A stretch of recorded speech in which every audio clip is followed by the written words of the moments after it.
क्षमा गणेश सकुम राधे राधे। तो आज का हमारे नए व्लॉग में आप सब लोगों का बहुत बहुत स्वागत है। आशा है कि आप सब बढ़िया वाला, मैं भी बिल्कुल ठीक। तो आज का व्लॉग में आप लोगों को देखने मिल रही है कलश यात्रा, जो कि है भवात ठाकुर जी महाराज का मंदिरों लेकर झूंपी हरिराम बाबा का मंदिर तक बैठा आया है उज्जैन से मुरलिका जी, जो कि माखे झूंपी के अंदर करया है शिव पुराण। तो वे शिव पुराण बाँच रहे हैं, बहुत ही अच्छी बन की आवाज़ है और आपने आगे देखने भी मिले लो वे बाँच रहे हैं जो। तो आप देखो, एंजॉय करो।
कता सेकंड को बना लेना कता कोई बना लिया तो अपना कोई नाम थोड़ी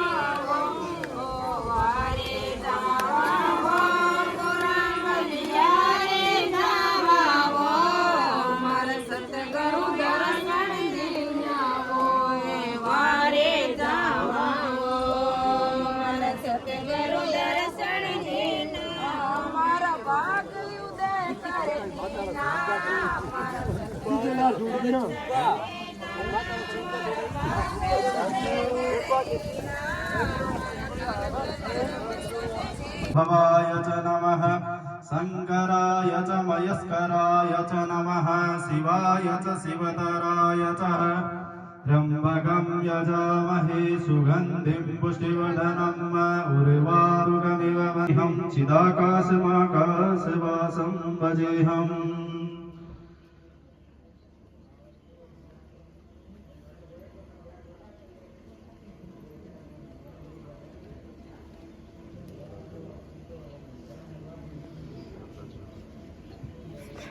हरिः ओं नमो सहितं नमामि भवं भवानी सहितं नमामि। जय जगदीश हरि स्वामी जय जगदीश हरि भक्त जन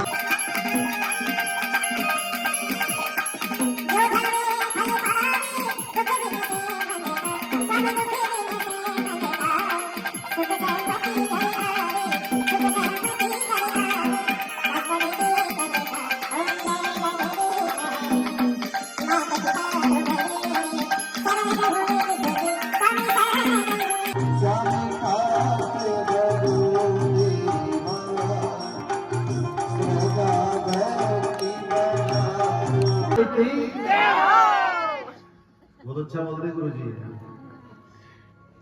बोलिए दादू दयाल जी महाराज की जय हो, पुराण की जय हो। संत श्री गणपत जी महाराज की जय हो। श्री राम हरि राम बाबा जी महाराज की जय हो।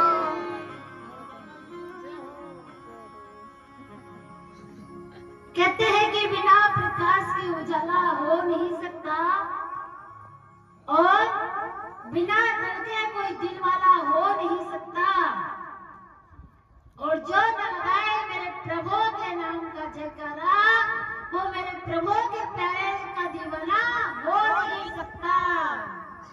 बोले महाकाल महाराज की जय हो।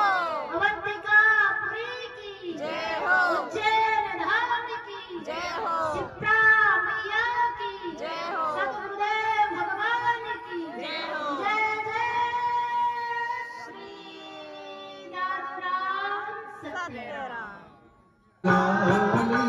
किशोरी राधे किशोरी राधे श्यामा प्यारी राधे किशोरी राधे श्यामा प्यारी राधे विरुनंद जी को लाल किशोरी राधे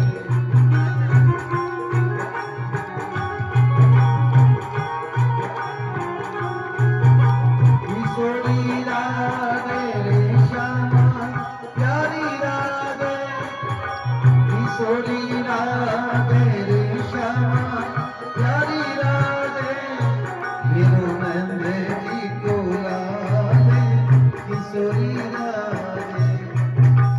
मैं सभी से निवेदन करूंगा किशोरी राधे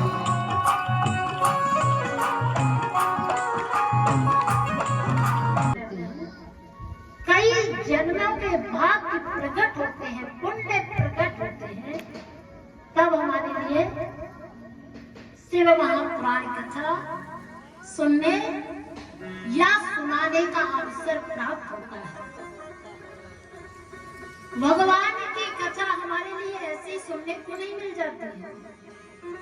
एक जन्म के नहीं, कई जन्मों का जब पुण्य एकत्रित होता है तब हम भगवान की कथा में आते हैं, हरि के सत्संग में आते हैं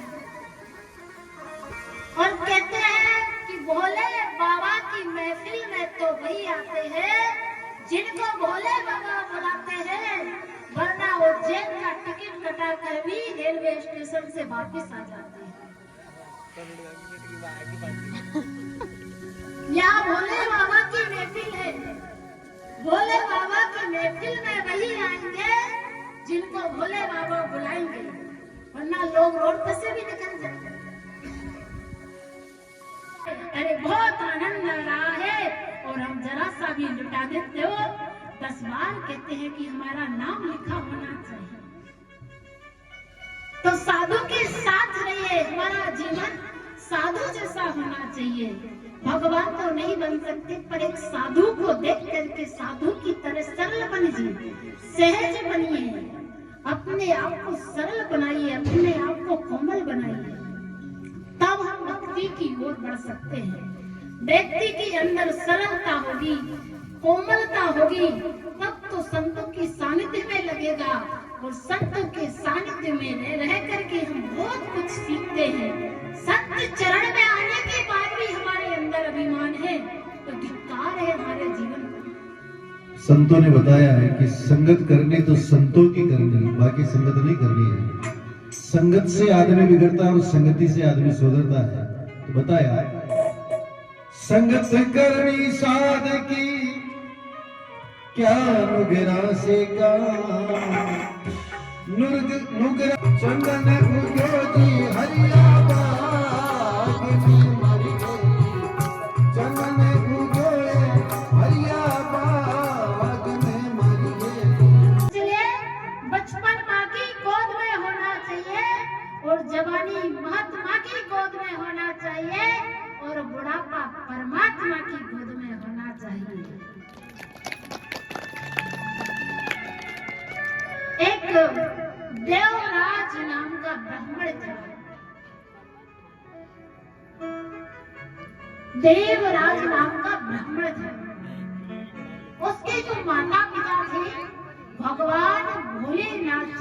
थे जिसके भगवान भोलेनाथ भोले बाबा के बड़े भक्त थे। पहले उनकी कोई संतान नहीं थी। क्या पहले उनकी कोई संतान नहीं थी? भगवान से बड़ी प्रार्थना करते कि हमारे घर संतान हो जाए। कुछ पूर्व जन्म के पुण्य थे, कुछ पाप भी थे। रोज मंदिर जाते और भगवान से प्रार्थना करते कि हमारे घर कोई संतान हो। एक दिन ऐसा हुआ कि ब्राह्मण के घर बेटा हुआ और उसका नाम क्या? देवराज हुआ। भक्ति करते थे। कहते हैं कि कभी कभी भक्त के भी दुष्ट पैदा हो जाता है और कभी कभी दुष्ट के भी भक्त पैदा हो जाता है। हिरण्यकश्यप कितना बड़ा दुष्ट था, लेकिन प्रहलाद जैसा बेटा प्रकट हुआ जिसके नाम से आज जाना जाता है। उग्रसेन जी कितने तपस्वी थे, लेकिन कंस महाराज पैदा हुए उनके। जो देवराज था ना, वो भक्ति से विमुख था। माता पिता के इस जन्म के तो कोई पाप नहीं थे। इस संतान पैदा हुआ। बचपन से ही वो बालक भक्ति से विमुख, माता पिता की बात नहीं मानता। और जो बालक अपने माता पिता की बात नहीं मानता, उसका तो कल्याण कभी हो ही नहीं सकता। क्यों? क्योंकि प्रथम माता पिता तो भगवान है। प्रथम माता पिता तो हमारे भगवान है। भगवान को पहचानना कौन सिखाता है हमारे लिए? क्या हम जन्म लेते ही भगवान को पहचानने लगते हैं? नहीं पहचानते। भगवान की पहचान भी हमारे माता पिता हमको कराते हैं। इसलिए सर्वप्रथम हमारे माता पिता ही हमारे भगवान हैं। तो अपने माता पिता की बात नहीं मानता। माता पिता कभी कहते कि बेटा इस रास्ते से नहीं जाना है, तो उसी रास्ते पर जाना है। माता पिता को बड़ा दुख होता है। कोई भी माता पिता हुए, उनकी संतान उनकी आज्ञा का पालन ना करे और जिस मार्ग पे वो चलाए उस मार्ग को छोड़ करके वो दूसरे मार्ग पर जाए, तो माता पिता को कष्ट तो होगा ही। माता पिता बैठे विचार कर रहे, बेचारे रो रहे कि हमने इस जन्म में तो कोई पाप किया नहीं,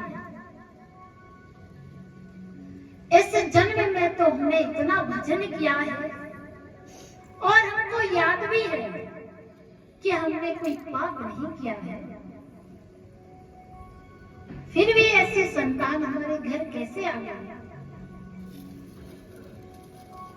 एक दिन उनको आकाशवाणी हुई।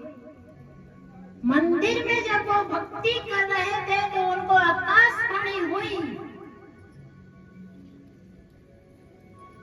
कि तुमने पूर्व जन्म में बहुत बड़ा पाप किया है और वो पाप तुमने तीर्थ में किया है।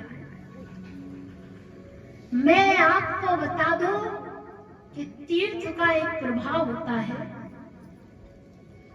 यदि हम तीर्थ में बैठ करके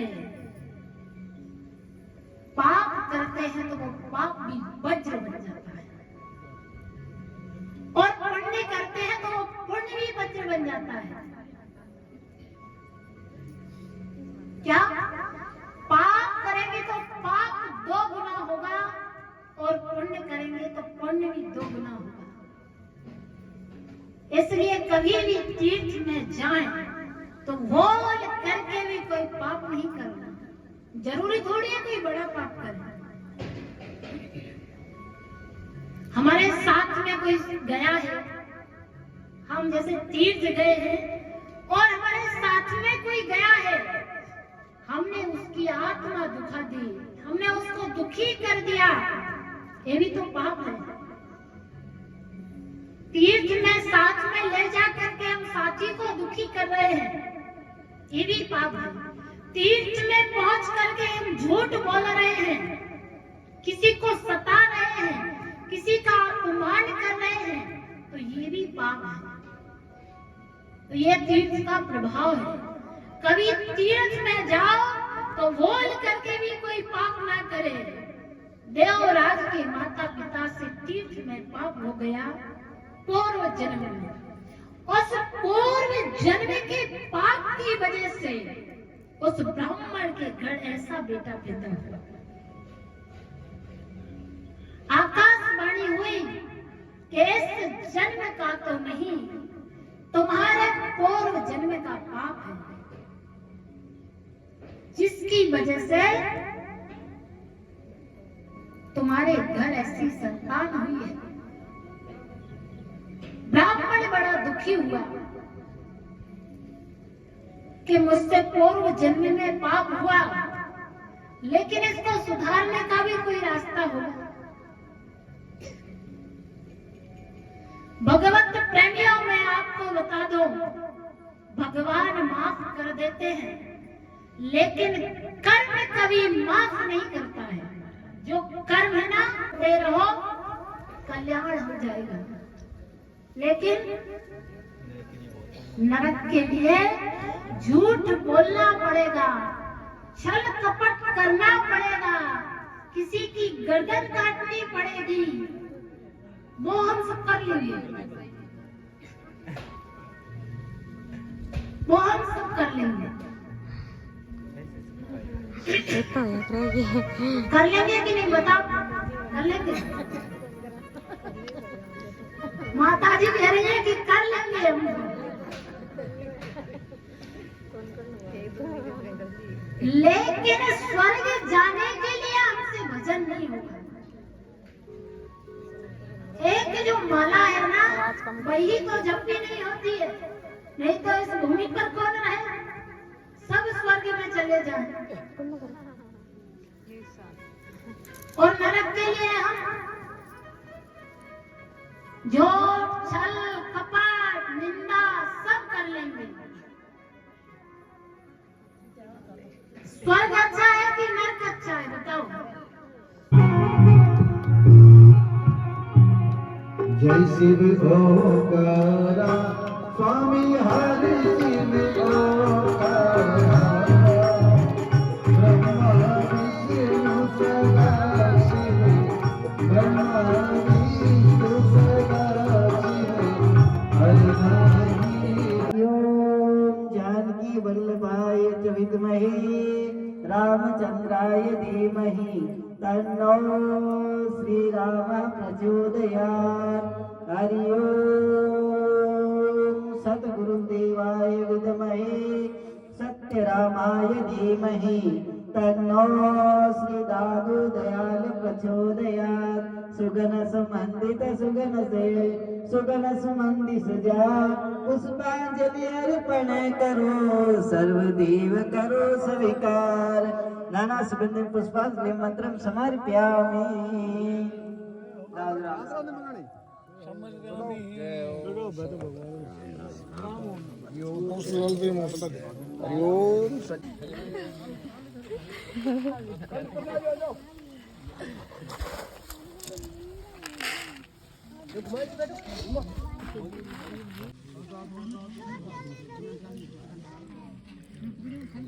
पूरी ताली बजी है पर कबाड़ा का चेहरा देख ले। पतला जाने तो